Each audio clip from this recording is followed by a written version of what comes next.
어떻게 그렇게 용감할 수가 있을까 하는 생각을 해봅니다. 이 상황에서 그 현실을 보면은 긍정적인 생각보다는 부정적인 생각이 더 많이 생길 텐데 어떻게 그렇게 용감할 수 있었을까?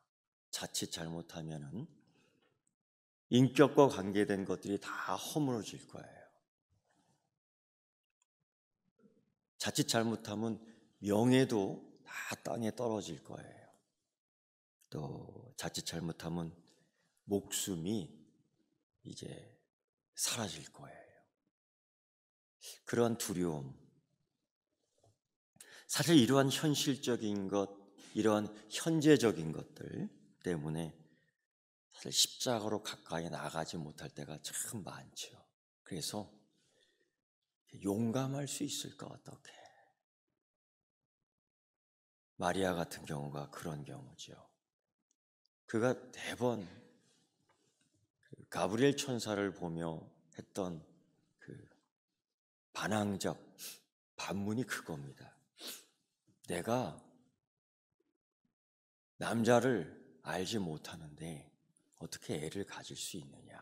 이러한 정당한 반문을 합니다. 이 의미는 뭐냐면 하나님은 어떻게 이렇게 무모할 수가 있느냐. 하나님 어떻게 이렇게 무지할 수 있느냐. 사실 이런 반감입니다. 사실 그러한 일들이 참 많았습니다. 하나님 일하는 스타일을 보면은 꼭 그러시는 것 같아요. 어떻게 다윗이 그렇게 용감할 수 있었을까? 일반적이라면 무모하지 않는 사람이라면 무지하지 않는 사람이라면 그 골리앗을 피해 도망가는 것이 골리앗을 피해 토굴로 숨는 것이 당연한데 이 어린 다윗은 장군 골리앗과 싸우겠다고 달려드는 거예요. 어떻게 그렇게 용감할 수 있을까? 성경을 읽다 보면은 이런 용감한 사람들을 참 많이 봅니다. 근데 반대로 이런 다윗이나 이런 마리아나 반대로 이렇지 못한 사람은 그러면 믿음이 없는 사람이냐? 라고 묻는다면 꼭 그런 것만은 아닙니다. 마리아 주변에 있던 사람들을 보면은 믿음이 있는 사람, 다윗의 주변에 있는 사람들은 충분히 하나님 앞에서 예배를 드렸던 사람입니다. 그런데도 용감하지 않았어요. 마리아보다 또 골리앗보다 다윗보다 용감하지 않았어요. 사실 이 마리아도 어떻게 이런 일이 내게 있을 수 있느냐? 하나님의 그 무지 전지전능하신 하나님이라는 것을 알고 있지만은 지금 어찌 이런 일이 내게 있을 수 있느냐 하면서 하나님의 무지, 하나님의 무도하심에 대해서 반감을 이야기하고 있는 거예요. 이것 또한 용감한 거죠. 그런데 결정적으로 그 가브리엘 천사가 마리아에게 이런 얘기 하나 던집니다. 되죠? 하나님의 모든 말씀은 능하지 못하심이 없느니라. 이거 하나에 딱 바뀌는 거예요. 하나님의 모든 말씀은 능하지 못하심이 없느니라. 이때 마리아는 하나님의 특별한 능력에 대해서 관심을 갖게 돼요. 그래서 하나님께서 지금까지 내게 큰 일을 행하셨는데 이 능하신 하나님, 이 큰 일을 행하시는 님이 누군가?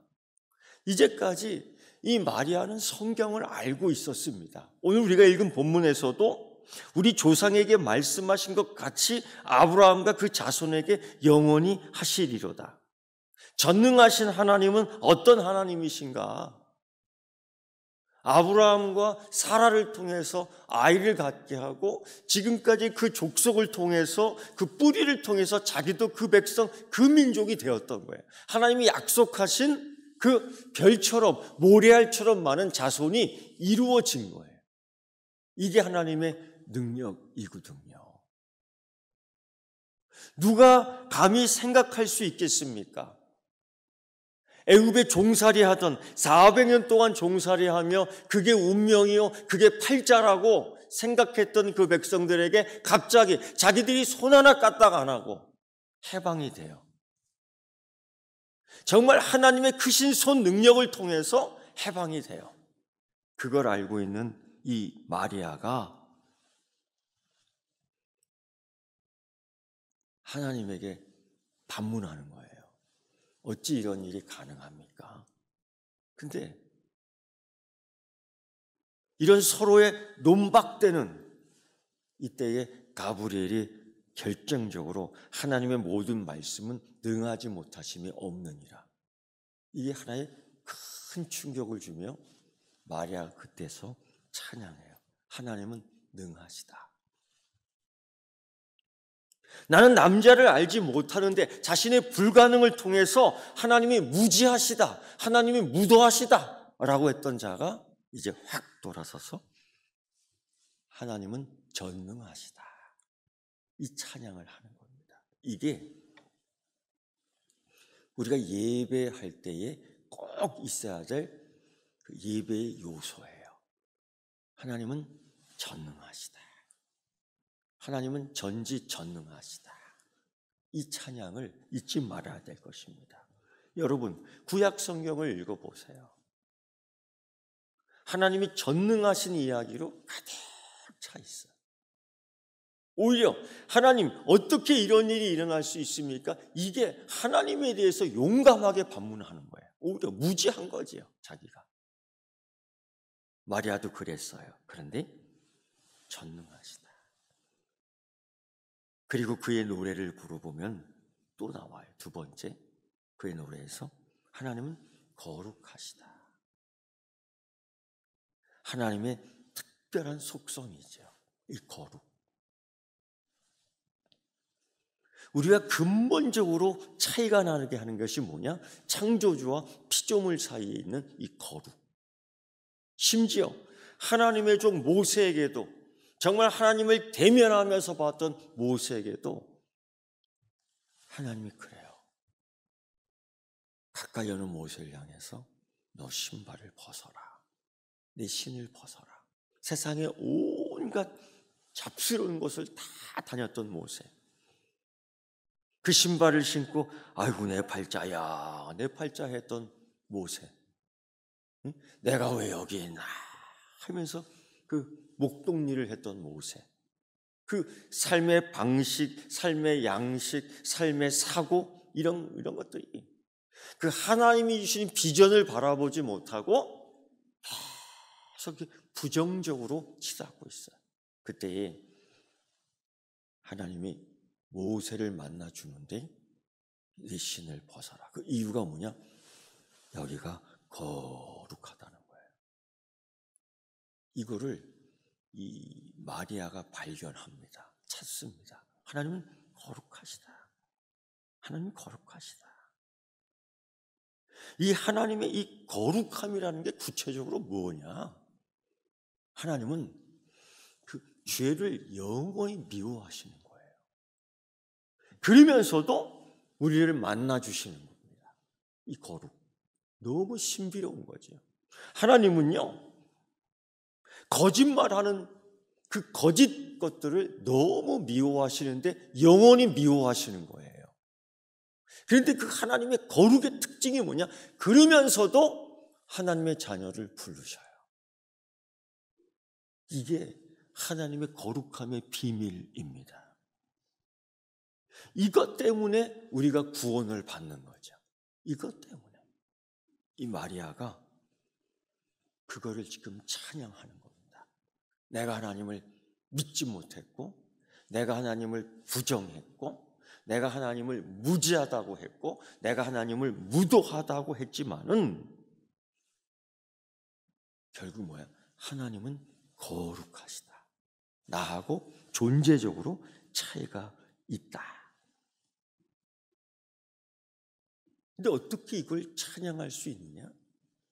비밀이 하나 있어요. 하나님이 마리아에게 성령으로 임하셨거든요. 성령으로 임하셨거든요. 하나님께서 하시는 이 거룩에 대한 비밀을 보면은 이런 말씀하셨어요. 내가 거룩하니 너희도 거룩하라. 여러분, 이 하나님의 특별한 이 특성을 어떻게 우리가 따라할 수 있겠습니까? 내 자신을 바라볼 때 내가 어떻게 거룩할 수가 있겠습니까? 내가 어떻게 성도라고 부름을 받을 수 있겠습니까? 내가 어떻게 그리스도인이라고 부름을 받을 수 있겠습니까? 내가 어떻게 오늘 이 마리아처럼 내가 어떻게 은혜 받은 자라고 말할 수 있겠습니까? 그럴 수 없거든요. 근데 성령이 임하사, 이거요, 거룩은 하나님이 주시는 또 다른 선물입니다. 이 놀라운 비밀이에요. 그러니까 하나님께서 그런 말씀하셨어요. 내가 거룩하니 너희도 거룩하라. 이건 내가 하는 게 아니야. 내 노력으로 이루어지는 게 아니야. 이건 철저히 하나님이 주시는 은혜입니다. 이 노래를 부르는 이 고백 속에서 마리아는 내가 은혜를 받았습니다. 하나님은 거룩합니다. 이 찬양이 있어야 되는 거예요. 여러분, 우리가 하나님 앞에 있을 때에 내 것을 자랑하는 게 아니죠. 오늘 이 마리아는 참 자기 것을 자랑할 것이 없어, 사실은. 당연히. 자칫 잘못하거나 너무 은혜를 크게 받아서 그 은혜가 교만이 될 수 있어요. 자랑이 될 수 있어요. 근데 그걸 다 버려. 그리고 오직 하나님의 전능하심에 대해서 찬양을 하는 거예요. 이게 여러분, 우리의 그 예배에 있어야 될 내용 가운데 하나입니다. 내가 그래도 여기까지 왔잖아. 응? 바쁜 일정 놔두고 내가 여기까지 왔잖아. 이런 마음이 아니에요. 내게 주신 은혜가 크기 때문에 하나님, 전능하신 하나님, 전지하신 하나님, 거룩하신 하나님. 그런데 여러분, 마리아가 하나님 앞에서 이렇게 이 찬양을 하는데, 가까이 오는데, 모세가 그 호렙산에 가까이 가는데 가까이 갈 수 있는 또 다른 것이 하나님에 있기 때문이에요. 그게 뭐냐? 국률입니다. 국률. 오늘 마리아가 그 얘기를 해요. 하나님이 국률하심이 두려워하는 자에게 대대로 이루고 교만한 자를 흩어버린다. 여러분, 하나님의 국률이 만약에 없다면 어떤 일이 벌어질까? 하나님은 십자가에서 그냥 내려와 버렸을 거예요. 이 국률이라는, 하나님의 이 국률이라는 이 속성 가운데 있는 게 뭐냐? 하나님의 인내하심이 있어요. 여러분, 묻습니다. 하나님의 아브라함에게 75세에 그 자녀의 약속을 아마 하지요. 그게 100세에 이루어져요. 그 사이에 많은 일들이 벌어져요. 아브라함에게 애굽으로 내려가고, 아브라함과 이 사라의 관계 속에서 남편과 아내의 관계인데 그런 것들 다 거짓말 하잖아요. 그리고 용감하지 않고 비굴하게 살잖아요. 하나님의 부르심을 받았음에도 불구하고 권력과 힘 앞에서 먹고 살기 위해서 애굽으로 내려가고 비굴하게 살아요. 근데 하나님이 그거 보시겠습니까? 안 보시겠습니까? 그거 보겠습니까? 안 보겠습니까? 그거 보는 거예요. 근데 아브라함은 아브라함대로 할 이야기가 있지요. 하나님 왜 자녀를 안 주십니까? 하나님 왜 나를 불러놓고 이렇게 흉년을 경험하게 하십니까? 하나님 복 주시겠다고 하면서 복의 통로, 복의 근원이 되게 하겠다면서 뭐 이런 게 복입니까? 이러한 반문을 용감하게 할 수 있습니다. 그런 걸 보면서 이런 하나님의 그 긍휼하심, 이런 행동을 하는 아브라함에 대하여 이런 행동을 이렇게 살 수밖에 없는 아브라함을 또 보면서 여러분, 아브라함의 인내가 더 크겠습니까? 하나님의 인내가 더 크겠습니까?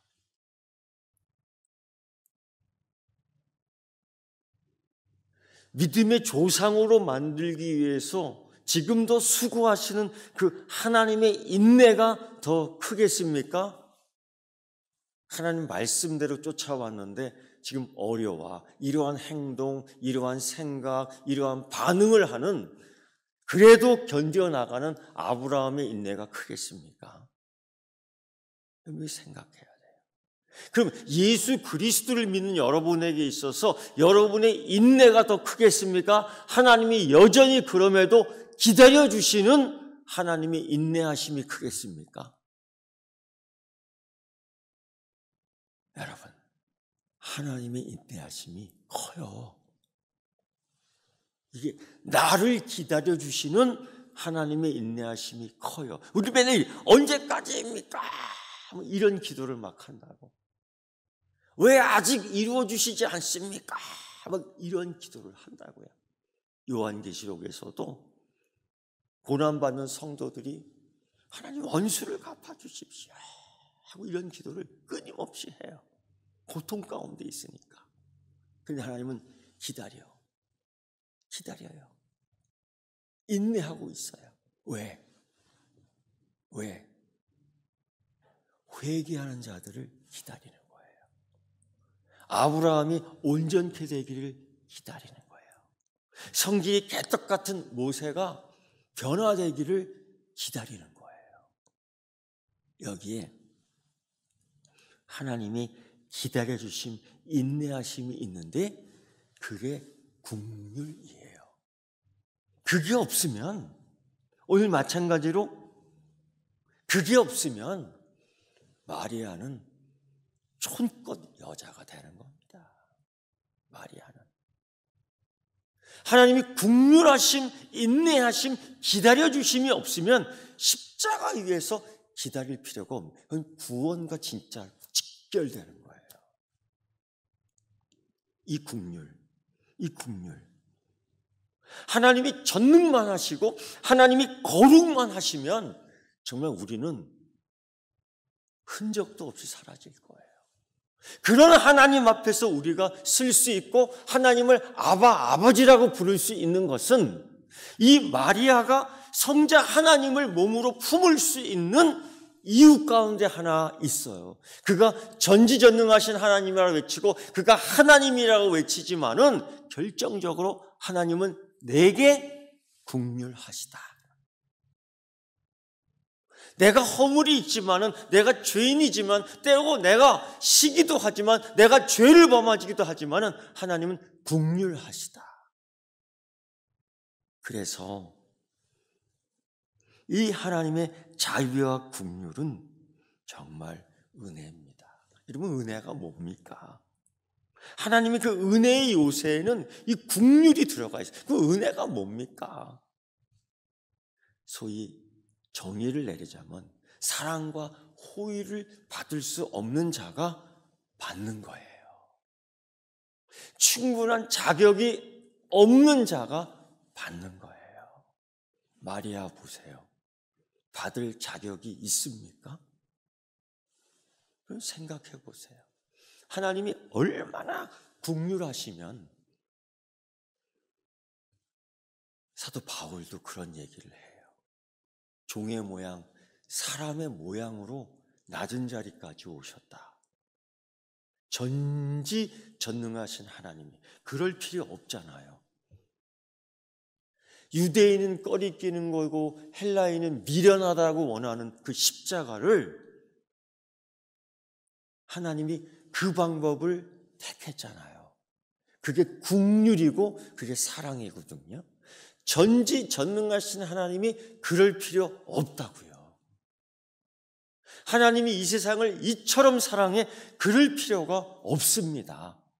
근데 사랑하셔서 독생자 그 아들 예수 그리스도를 우리에게 주셨습니다.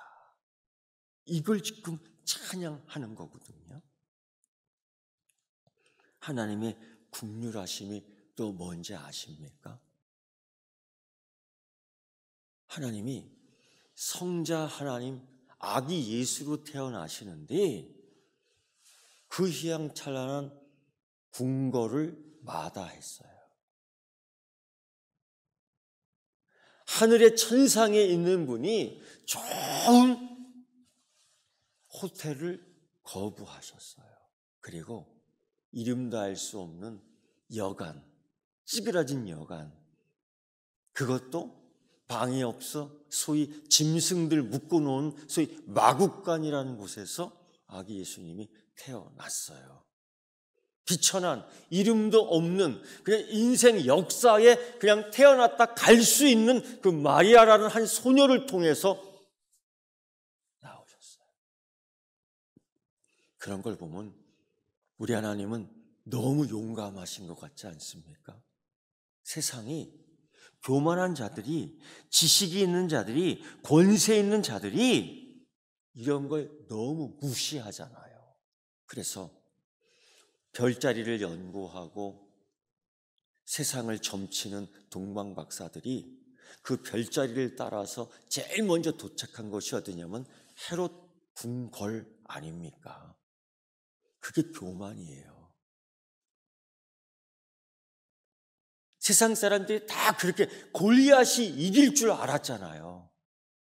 반드시 골리앗을 이길다라고 확신하잖아요. 하나님을 믿는 백성들도. 그게 교만이에요. 당연하다고 생각되는 거, 그게 교만이에요.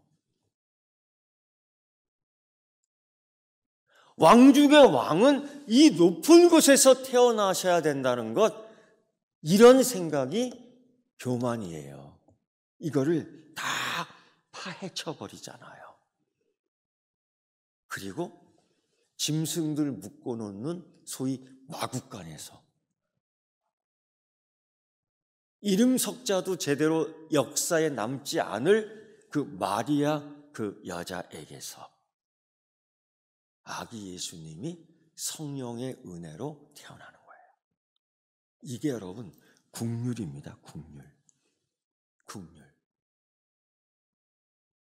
하나님의 그 전지함, 하나님의 거룩함, 하나님의 긍휼하심. 그래서 하나님이 우리의 정서를 다 알고 계시는 거죠. 우리가 기도할 때요, 우리의 억울함을 들어주셔야 하나님이 경험을 하고, 우리의 배고픔을 아시죠, 하나님이. 하나님이 우리의 슬픔을 아시죠, 하나님이. 하나님이 우리의 안타까움을 아시죠, 하나님이. 출애굽기 3장의 말씀을 보면 그 백성들이, 약속받은 그 백성들이 웁니다.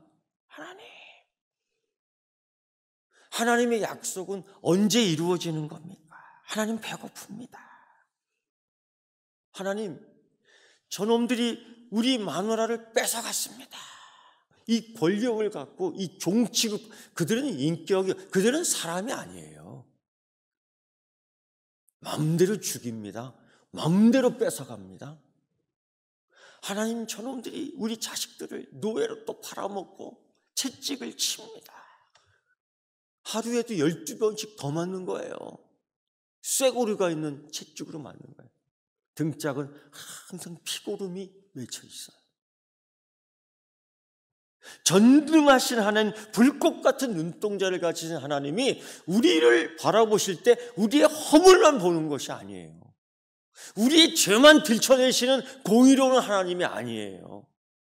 긍휼하신 하나님, 불꽃 같은 눈동자를 가지신 하나님이 우리의 고통도, 우리의 불행도, 우리의 비참함도, 우리의 아픔도, 우리의 간절함도 다 듣고 보고 계시는 줄 믿습니다.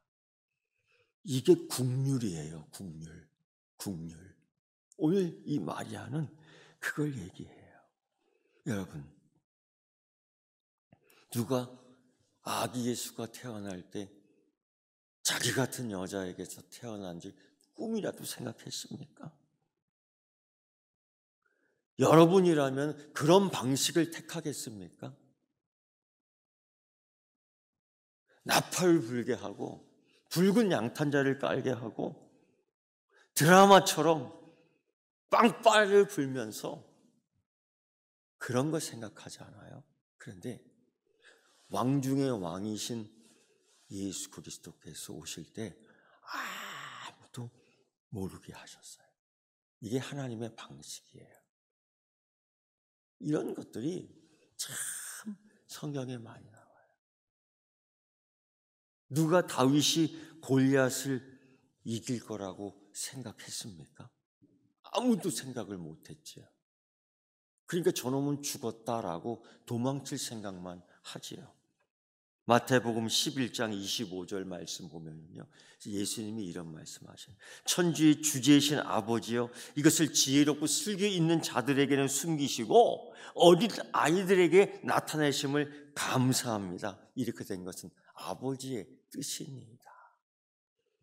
이 예수님, 성자 하나님이 성부 하나님 하시는 일에 대해서 너무나 잘 알고 있었어요.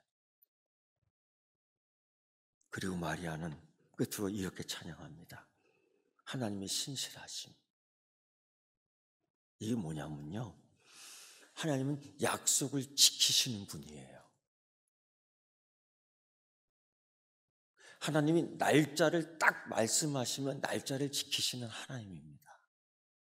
이거 분명합니다. 이거 100%입니다.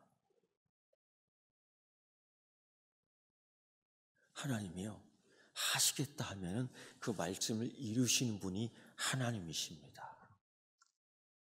주님 오시겠다고 했기 때문에 오신 겁니다. 하나님 다시 오시겠다 했으므로 반드시 다시 오십니다.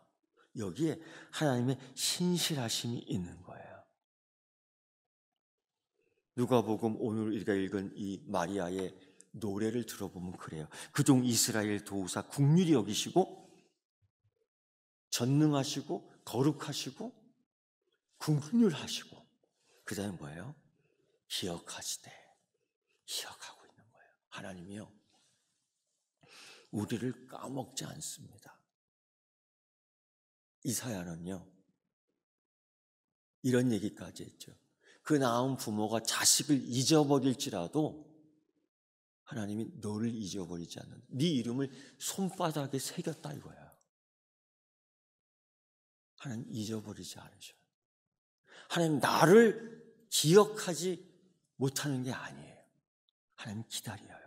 하나님 인내하고 있는 거예요. 마리아는 자신에게 일어난 일이 뭔지를 깨달아 약속을 성취하시는 하나님의 방법이라는 걸 그때서야 깨닫는 거예요. 이거 하나님이 약속하신 거, 이거 이사야에게 약속하신 거, 이거 예레미야에게 약속하신 거, 수많은 선지자에게 약속하신 거를 이루시는구나. 이거 하나님의 신실하심이구나.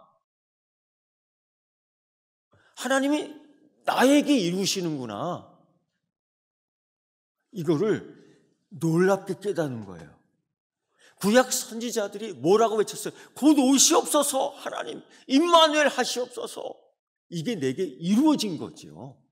아, 하나님 신실하시구나. 이때에 마리아가 노래를 부르는 거예요. 내 혼이 주를 높이고, 내 혼이, 내 이성이, 내 감각이, 내 영이, 내 지식이, 내가 알고 있는 이 하나님에 대한 지식을 온천 동원해서 하나님을 높여요. 그리고 기뻐해요. 기뻐해요. 이 노래입니다. 여러분, 대림절 4번째 주 뭘 준비하고 있습니까? 어제도 보니 늦게까지 그 성탄절 예배를 위해서 다 준비해요. 정말 열심히들 하셨어요. 이따가 한번 보면 알 거예요. 아, 이렇게 열심히 했구나. 그거는 이거 알아야죠. 우리의 수고와 열심을 보여드리고자 하는 게 아니에요. 이게 하나님께 드리는 열심이 되기를 축원합니다. 내 거는 아무것도 없어요. 오직 하나님께 드림이 돼야 돼. 할렐루야? 이거예요.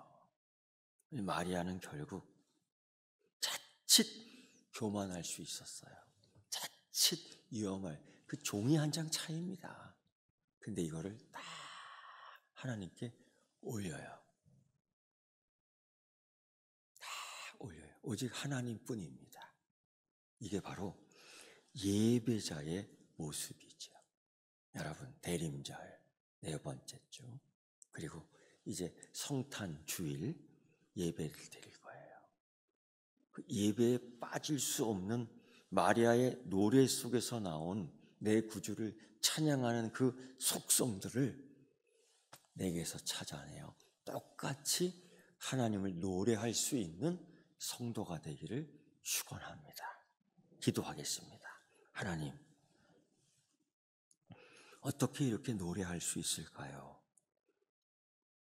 자기를 선전하고 자기를 광고하는 이 시대에 어떻게 하나님을 이렇게 노래할 수 있을까요?